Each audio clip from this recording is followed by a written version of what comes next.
व्यक्ति का भौतिक विकास करने से व्यक्ति अच्छा नहीं होता, सर्वांगीण विकास जरूरी है, ऐसे ही समाज का या देश का भौतिक विकास करने से वो देश अच्छा नहीं होता। तो अलग अलग डिपार्टमेंट बने हुए हैं, सरकार के अलग अलग आयाम हैं। मिलिंद जी, आपकी संस्था आयाम है, सरकार में भी आयाम होता है।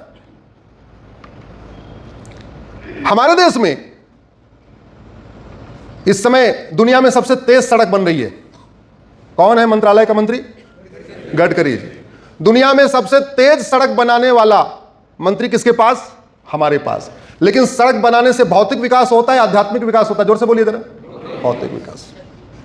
मिनिस्ट्री ऑफ इंडस्ट्री जो काम करती है उससे भौतिक विकास होता है या बाकी विकास होता है? भौतिक विकास। एयरपोर्ट बनाने से भौतिक विकास होता है या नैतिक, चारित्रिक, आध्यात्मिक विकास होता है? भौतिक विकास। हाईवे बनाने से, एक्सप्रेसवे बनाने से, रेलवे बनाने से, एयरपोर्ट बनाने से, ये जितने विकास हम करते हैं ये भौतिक विकास करते हैं। इससे आध्यात्मिक विकास नहीं होता, चारित्रिक विकास नहीं होता, नैतिक विकास नहीं होता, मानसिक विकास नहीं होता।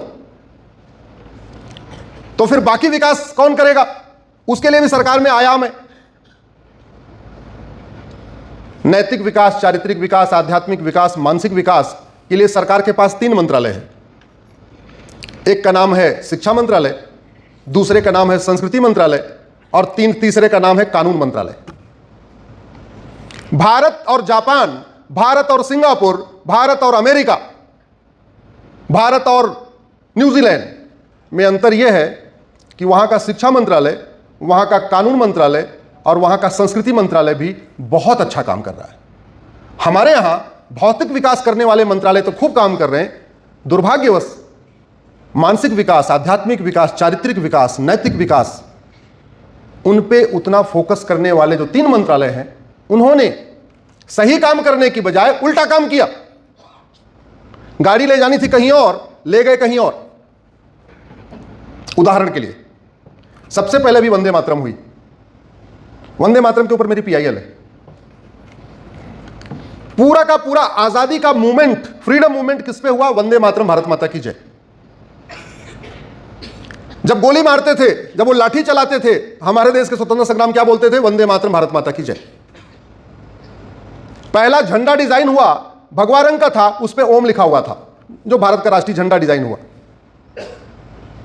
कुछ लोगों को भगवा से दिक्कत थी, ओम से दिक्कत थी। भीखाजी कामा ने दूसरा झंडा डिजाइन किया, वो भगवा रंग का था, उस पे वंदे मातरम लिखा हुआ था।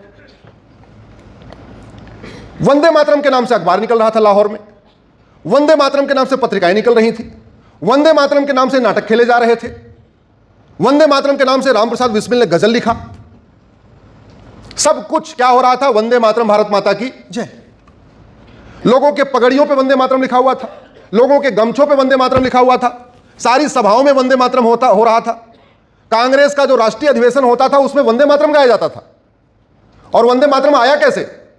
अंग्रेजों ने एक नेशनल एंथम यहां इंपोज करने की कोशिश किया। वो एंथम था God save queen. God save queen का विरोध करने के लिए 24 घंटे के अंदर बंकिम चंद्र चटर्जी ने वंदे मातरम लिख दिया और फिर वंदे मातरम पॉपुलर हो गया। वंदे मातरम तो पहले से बोल रहे थे, ये वंदे मातरम जिसको हमने आज गाया ये भी पॉपुलर हो गया। जनगण मन कहीं पिक्चर में नहीं है। कांग्रेस के शुरू के 5 राष्ट्रीय अधिवेशन वंदे मातरम गा के हुए। जो कांग्रेस का 5वां, हर साल में एक होता था, जो 5वां अधिवेशन हुआ उसमें जनगण मन के रचयिता गुरु रविंद्रनाथ टैगोर ने खुद ही वंदे मातरम गाया। लेकिन बाद में जनगण मन लिखा गया। किन परिस्थितियों में लिखा गया, क्यों लिखा गया, क्या उस पर कहना है, मैं उस पर नहीं जाता हूं। तो जब संविधान बनने लगा तो 26 नवंबर 1949 को पूरा संविधान तैयार हो गया। आजकल हम लोग संविधान दिवस मनाते हैं ना, 26 नवंबर को मनाते हैं। पूरा संविधान तैयार हो गया। लेकिन एक बात पे मामला गड़बड़, एक बात पे आपस में सहमति नहीं हो रही थी कि भारत का नेशनल एंथम क्या होगा, राष्ट्रगान क्या होगा। मेजॉरिटी कह रही थी कि चूंकि वंदे मातरम से ही पूरा का पूरा आजादी का आंदोलन चला है तो क्या होना चाहिए? वंदे मातरम। कुछ लोग जिनको वंदे मातरम के शब्दों से दिक्कत थी, सो कॉल्ड सेकुलर्स, वो विरोध कर रहे थे। लेकिन इतने डोमिनेटिंग थे कि जैसे न चाहते हुए प्रधानमंत्री बन गए, वैसे न चाहते हुए उन्होंने जनगण मन को नेशनल एंथम डिक्लेयर करने की कोशिश की। वोटिंग की नौबत आई। डॉक्टर राजेंद्र प्रसाद ने 26 जनवरी से 2 दिन पहले, 26 जनवरी 1950 को हम लोग रिपब्लिक डे मनाते हैं ना, उससे 2 दिन पहले 24 जनवरी को एक संविधान सभा की फिर बैठक बुलाई।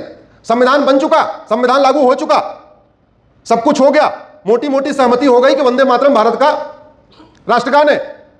लेकिन फिर 24 जनवरी को फिर एक बैठक बुलाई गई, उसमें एक प्रस्ताव पास हुआ कि वंदे मातरम और जनगण मन दोनों भारत के नेशनल एंथम है। तो अगर संविधान सभा के प्रस्ताव के हिसाब से देखिए तो भारत के एक नहीं 2 राष्ट्रगान है। कुछ लोग सोचते हैं कि जनगण मन राष्ट्रगान है, वंदे मातरम राष्ट्रगीत है। ऐसा कुछ नहीं है, कागजों में ऐसा कुछ नहीं है, किसी कानून में ऐसा कुछ नहीं है। अच्छा चलो ठीक है, वो भी प्रस्ताव पास हो गया कि ठीक है दोनों नेशनल एंथम है, तो चलने देते।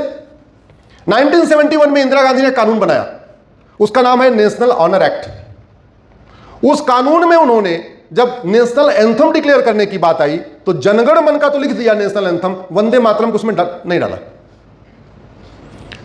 जनगण मन का पूरा प्रोटोकॉल बन गया, कितने सेकंड में गाया जाएगा तय हो गया, म्यूजिक क्या होगी यह भी तय हो गया, गाते समय अगर कोई खड़ा नहीं हुआ तो उसको सजा होगी 3 साल की, यह भी उस कानून में लिखा हुआ है।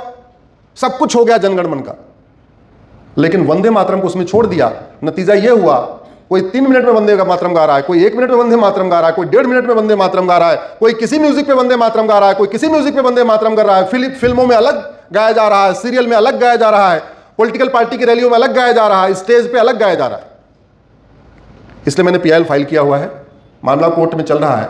हमने तो इतना कहा है कि 1971 वाले जो कानून है इसको बदल के कम से कम वंदे मातरम का एक प्रोटोकॉल तो बन जाए, म्यूजिक तो तय हो जाए। कोई अपमान करे, कोई इंसल्ट करे, कोई न खड़ा हो, तो जो प्रावधान जनगण मन के लिए है वो प्रावधान कम से कम वंदे मातरम के लिए तो होना चाहिए कि नहीं होना चाहिए।